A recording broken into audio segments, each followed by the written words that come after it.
So as we're sharing the gospel with people, we're finding very often there are 4 responses.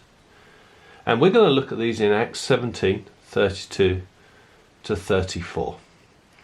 And we're going to use just a traffic light diagnostic. Red lights, yellow or amber lights and green lights. And we're going to think about their response, our response. So why don't you just, with your partner there, just read through the passage and see what you can see. Maybe just for the sake of the video, I'll read it as well. Okay. So when they heard about the resurrection of the dead, some of them sneered, but others said, "We want to hear you again on this subject." At that, Paul left the council. Some of the people became followers of Paul and believed. Among them was Dionysius, a member of the Areopagus, also a woman named Damaris, and a number of others.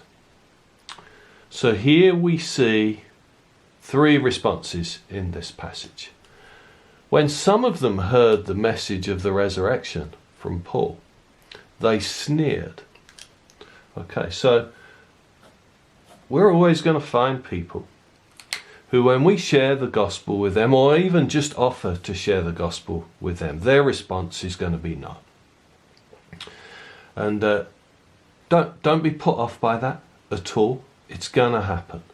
There are plenty of people who at the moment they're just not ready to hear or respond to the gospel. And then there are others who said this: "We want to hear you again on this subject." So you know what we're going to find, and we are finding consistently, is there are people who want to know more.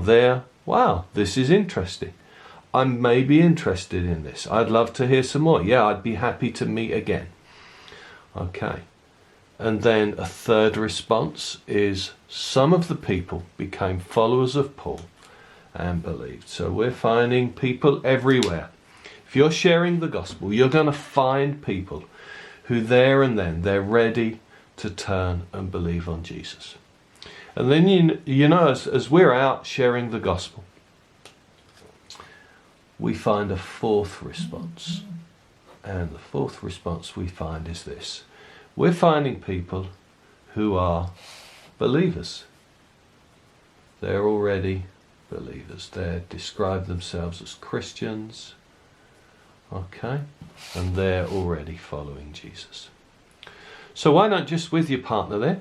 Why don't you just practice those 3 things, just drawing those 4 things. Practice drawing those 4 things out. And then we'll come back. Okay, so we're going to come back and we're going to think about how we might respond to each of these 4 responses that we're going to find. Whether you're sharing with people you already know in your relational network, your people map, or whether you're out in the harvest with teams searching for people, you're going to find these responses. So when we find people who say, "No, it's okay, I don't want to hear," whether they're kind to us and don't want to hear, or whether they're rude to us, our response is this: we're simply going to stop sharing with them and we're going to move on. Okay?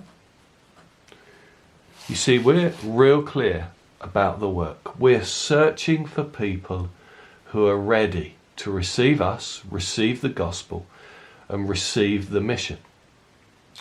Now, we're not rejecting these people. We're not being unkind to these people, especially if they're in our people map. They're in our circle of relationships. You can cycle back. They're just not ready at the moment. So we're therefore going to stop sharing with them at the moment and just move on and search for others. And then there are always people who are interested to know more. And you know, typically at the moment what we're offering to do is just meet again. Remember those 3 questions: where,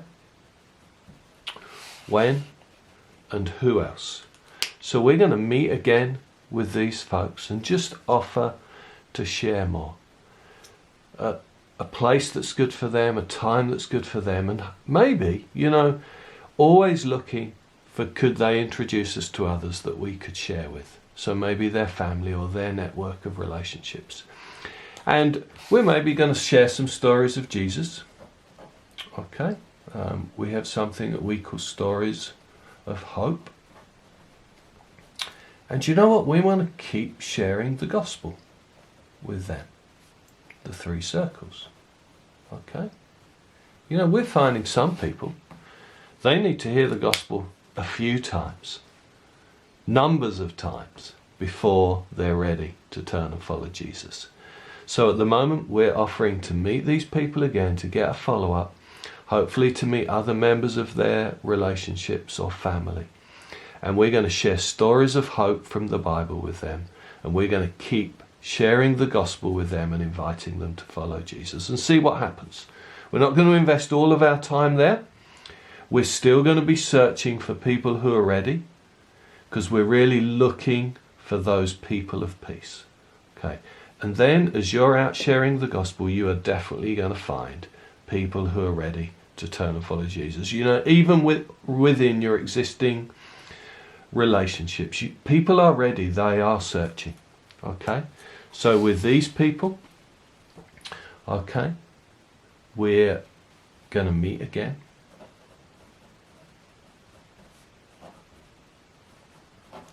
As soon as possible. You don't want to meet, you don't want to leave it too long before you start meeting with new disciples. You know, if you leave it a week, we're finding really just the opportunities to follow up with them and for them to keep going in discipleship just becomes harder. That's all we're finding. The enemy really is at work. And we're going to meet again and we're going to transition to baptism. We want to baptize these people soon. Okay. And then we want to begin to teach them the commands of Jesus. Okay. And that's just a set of commands that we teach them. And we're going to take them through 411 very soon as well. Early days. We're going to be teaching these new disciples. We're going to baptize them. We're going to take them through the commands of Jesus and teach them to follow him. And then we're going to take them through 411 and teach them how to go and share with others.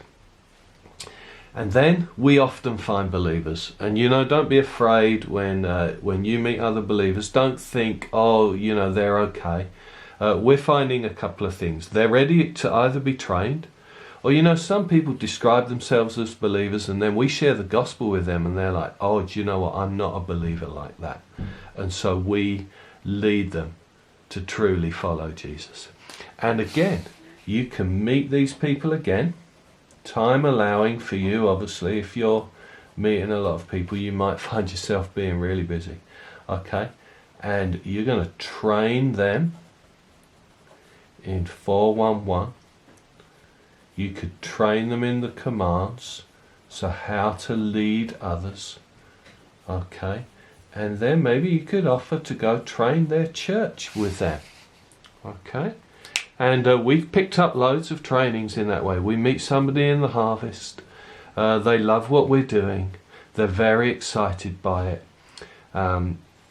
They invite us to train at their church, and then we have teams from their churches beginning to join us. Okay, so why don't you just practice drawing these things out together. Practice this piece of training and this study together with your partner. And these are the responses to the gospel that we're finding. Thanks, everyone.